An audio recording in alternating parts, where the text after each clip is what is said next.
ಕಾಂಗ್ರೆಸ್ಗೆ ಕಗ್ಗಂಟಾದ ವಾಲ್ಮೀಕಿ ಹಗರಣ ವಿವಾದ. ಇನ್ನೆರಡು ದಿನಗಳಲ್ಲಿ ಸಚಿವ ಸ್ಥಾನಕ್ಕೆ ಬಿ ನಾಗೇಂದ್ರ ರಾಜೀನಾಮೆ ಕೊಡುವ ಸಾಧ್ಯತೆ. ಅಷ್ಟಕ್ಕೂ ಈ ಕೇಸ್ನಲ್ಲಿ ಏನಾಯಿತು ಅನ್ನೋದನ್ನ ನೋಡೋಣ ಬನ್ನಿ.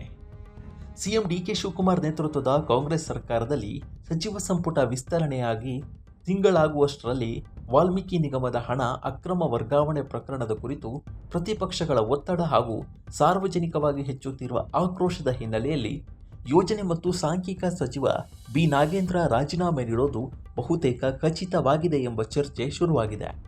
ದೆಹಲಿಯಲ್ಲಿ ಎಐಸಿಸಿ ನಾಯಕ ರಾಹುಲ್ ಗಾಂಧಿ ಜೊತೆ ನಡೆಸಿದ ಸಭೆಯಲ್ಲಿ ಒಬ್ಬರನ್ನ ಕೈಬಿಟ್ಟು ಇಬ್ಬರನ್ನ ಸೇರ್ಪಡೆ ಮಾಡಿಕೊಳ್ಳಲು ಚರ್ಚೆ ನಡೆಸಿದ್ದು ಇದಕ್ಕೆ ಒಪ್ಪಿಗೆ ದೊರೆತಿದೆ.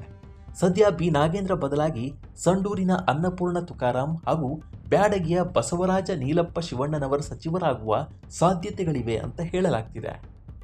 ಸಿಎಂ ಡಿಕೆ ಶಿವಕುಮಾರ್ ನೇತೃತ್ವದ ಕಾಂಗ್ರೆಸ್ ಪಕ್ಷದಲ್ಲಿ ಈ ರೀತಿಯ ಬೆಳವಣಿಗೆಗಳು ಪಕ್ಷಕ್ಕೆ ಮತ್ತು ಸರ್ಕಾರಕ್ಕೆ ಮುಜುಗರ ತಂದೊಡ್ಡಿದೆ.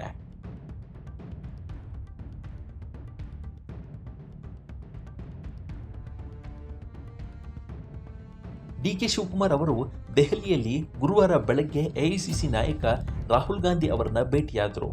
ರಾಜ್ಯ ರಾಜಕೀಯದಲ್ಲಿನ ವಿದ್ಯಮಾನ ಕುರಿತು ವಿವರಣೆಯನ್ನ ನೀಡಿದ್ದಾರೆ. ಒಬ್ಬರನ್ನ ಕ್ಯಾಬಿನೆಟ್ನಿಂದ ಕೈಬಿಟ್ಟು ಹೊಸದಾಗಿ ಇಬ್ಬರನ್ನ ತೆಗೆದುಕೊಳ್ಳಲು ಸಣ್ಣ ಪ್ರಮಾಣದಲ್ಲಿ ಸಂಪುಟ ಪುನಾರಚನೆ ಮಾಡುವ ಸಿಎಂ ಪ್ರಸ್ತಾಪಕ್ಕೆ ರಾಹುಲ್ ಗಾಂಧಿ ಒಪ್ಪಿಗೆ ಸೂಚಿಸಿದ್ದಾರೆ ಅಂತ ತಿಳಿದು ಬಂದಿದೆ. ಪ್ರತಿಪಕ್ಷಗಳ ಬಿಗಿಪಟ್ಟು ಹಾಗೂ ಈ ವಿಚಾರದಲ್ಲಿ ಸಾರ್ವಜನಿಕವಾಗಿ ಪಕ್ಷ ಮತ್ತು ಸರ್ಕಾರಕ್ಕೆ ಆಗುತ್ತಿರುವ ಮುಜುಗರದ ಹಿನ್ನೆಲೆಯಲ್ಲಿ ವಾಲ್ಮೀಕಿ ಅಭಿವೃದ್ಧಿ ನಿಗಮದ ಹಣ ಅಕ್ರಮ ವರ್ಗಾವಣೆ ಪ್ರಕರಣದಲ್ಲಿ ಆರೋಪ ಎದುರಿಸುತ್ತಿರುವ ಬಿ ನಾಗೇಂದ್ರ ಅವರ ರಾಜೀನಾಮೆ ಪಡೆಯಲು ಎಐಸಿಸಿ ಹೈಕಮಾಂಡ್ ಒಪ್ಪಿದೆಯಂತೆ. ಒಂದೆರಡು ದಿನಗಳಲ್ಲಿ ನಾಗೇಂದ್ರ ಅವರು ರಾಜೀನಾಮೆ ನೀಡಲಿದ್ದು, ಅದರ ಬೆನ್ನಲ್ಲೇ ಮುಂದಿನ ಸೋಮವಾರ ಅಥವಾ ಮಂಗಳವಾರ ಸಂಪುಟ ವಿಸ್ತರಣೆ ನಡೆಯಲಿದೆ ಅಂತ ಮೂಲಗಳು ತಿಳಿಸಿವೆ.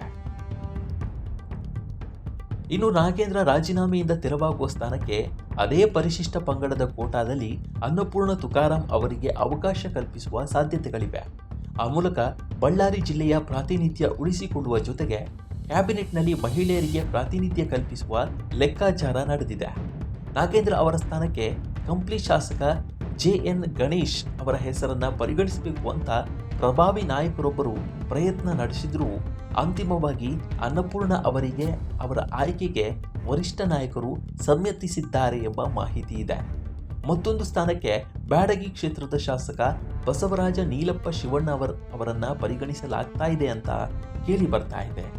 ಉತ್ತರ ಕರ್ನಾಟಕದ ಕುರುಬ ಸಮುದಾಯಕ್ಕೆ ಪ್ರಾತಿನಿಧ್ಯ ಕಲ್ಪಿಸಲು ಬ್ಯಾಡಗಿಯ ಬಸವರಾಜ ನೀಲಪ್ಪ ಅವರಿಗೆ ಅವಕಾಶ ನೀಡಬೇಕು ಎಂಬ ತಮ್ಮ ಸಲಹೆಯನ್ನ ಪರಿಗಣಿಸಲಿಲ್ಲ ಎಂಬ ಕಾರಣಕ್ಕೆ ಮುನಿಸಿಕೊಂಡಿದ್ದ ಮಾಜಿ ಸಿಎಂ ಸಿದ್ದರಾಮಯ್ಯ ಅವರನ್ನ ಈ ಮೂಲಕ ಸಮಾಧಾನ ಪಡಿಸಲಾಗ್ತಿದೆ ಎಂದು ತಿಳಿದು ಬಂದಿದೆ.